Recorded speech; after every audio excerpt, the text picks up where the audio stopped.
આજ રોજ અમદાવાદ શહેરની અંદર સાબરમતી નદી કિનારા ઉપર પ્રાચીન ભેગરધારી ગોગા મહારાજના મંદિરની અંદર રવિવારનો પવિત્ર દિવસ ચૈત્ર મહિનાની રામનવમી અહીંયા સાધુ સંતો સાથે સાક્ષાત જેને રામનવમી તરીકે ઓળખાય છે એવા કબીરાજની એક ટીમ અહીંયા પાર્લે બિસ્કીટનો ખોરાક પ્રસાદ તરીકે લઈ રહી છે. આપ ત્યાંના દ્રશ્યો જોઈ રહ્યો છો. એનો જે મેન કિંગ કહેવાય, આ બધી જ આની અંદર બધી કબીરાજ હોય છે, પણ એક મેન કિંગ હોય છે. જે મેન કિંગ પણ આવી રહ્યો છે અને મારી સામે બેઠા છે.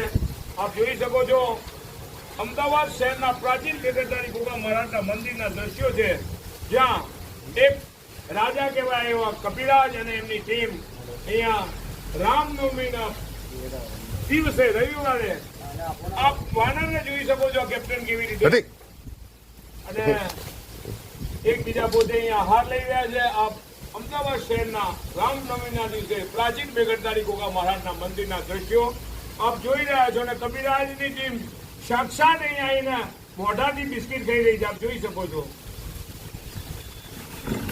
અને આજના રોજ અમારા રામનવમીના પ્રસંગની અંદર પ્રદીપભાઈ, મેહુલ ઠાકોર, તિવારીજી, બંટીભાઈ, રાહુલભાઈ, કાળુભાઈના દીકરા રાહુલ, મુકેશ, હિતેશભાઈ, મહેશભાઈ, અહીં કર્મ કરનાર, અહીં કર્મ ન કરનાર, અહીં મને સાથ આપનાર, તમામ સાથ આપનારને આજે રામનવમીના દિવસે હું ખૂબ ખૂબ હૃદયપૂર્વક આભાર માનું છું.